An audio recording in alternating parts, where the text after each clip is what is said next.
Okay, I want you to picture two completely different scenes. On one hand, you've got this gritty, adrenaline-fueled image of 21-year-old Alex Eala hitting a viral, totally muddy Superman dive on the pristine grass courts of Wimbledon, literally pushing her body to the absolute limit.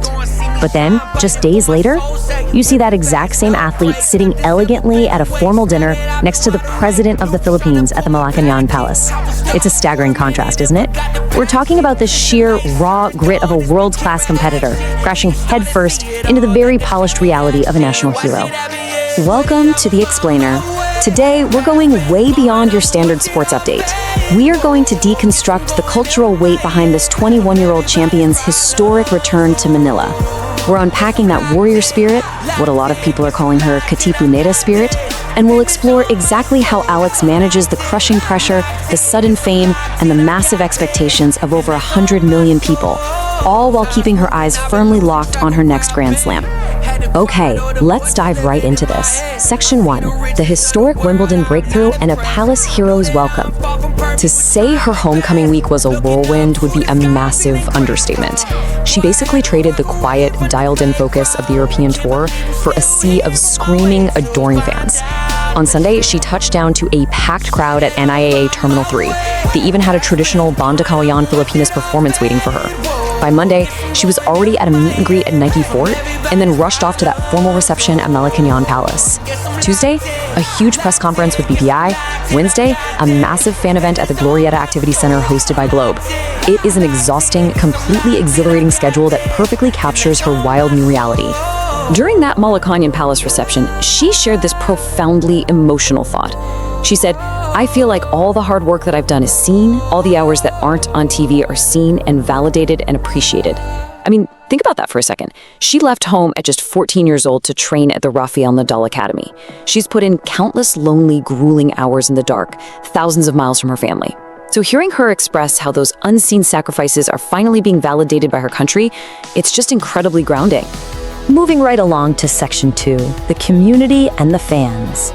Beyond the fancy dinners and the flashing cameras, it's the quiet, human moments of this homecoming that really show the multi-generational Laban spirit she inspires. Take Dusty Malillan, for example. He's an 80-year-old fan who traveled all the way from Antipolo and waited around since 10 a.m. just to catch a glimpse of her. Dusty told her, "I hope you will get to the top," and Eala warmly assured him she'd keep trying her best. Contrast that with 12-year-old Danlay Kadai, a young aspiring tennis player who was just completely starstruck and at a total loss for words when she met her idol. From 12 to 80, Eala is this incredible unifying force. Katie Dizon, the chief marketing officer over at Globe, really hit the nail on the head here. Eala isn't just swinging a racket out there, she is carrying a shared cultural victory. Every forehand she hits, every dive she makes on the grass represents the hopes, the grit, and the indomitable spirit of an entire nation. When she wins, her entire community wins.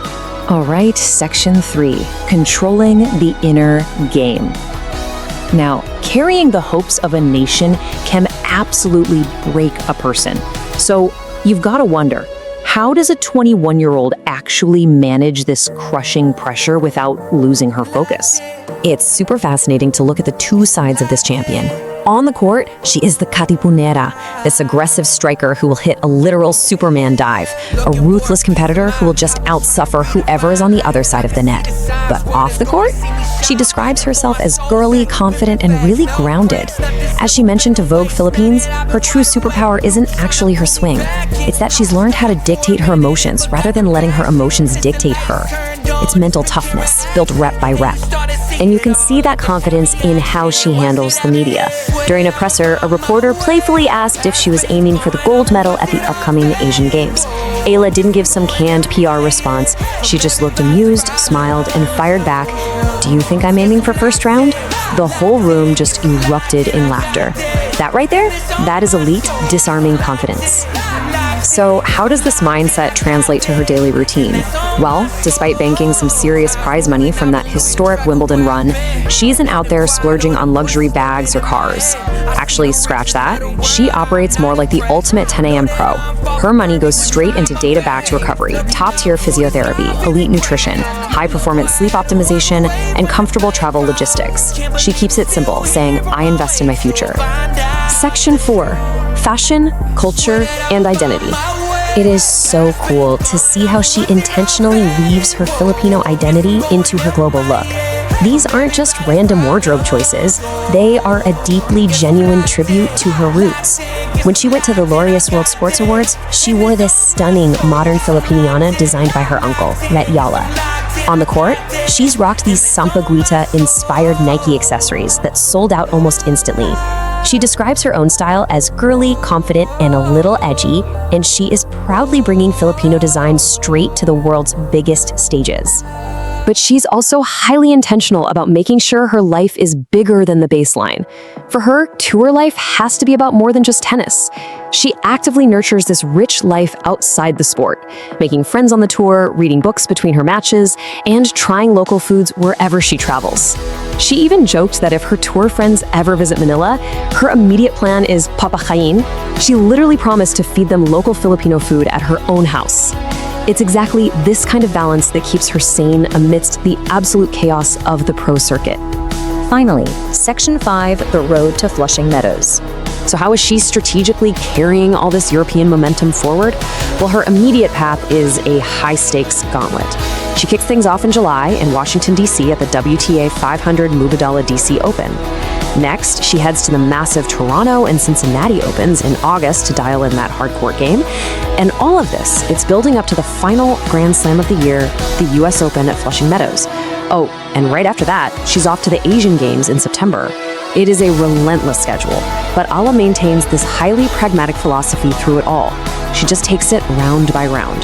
So as Alex Eala packs her bags and heads into the high-pressure cooker of the US Open, we have to ask ourselves something. Is carrying the crushing expectations of 110 million Filipinos her greatest superpower, fueling her Katipunera spirit to new heights?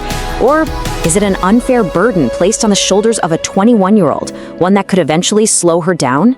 It really is the ultimate test of the inner game. Thank you so much for joining me on this explainer, and definitely keep your eyes on the courts. Comment, like, share, and subscribe to follow Alex Eala's future matches.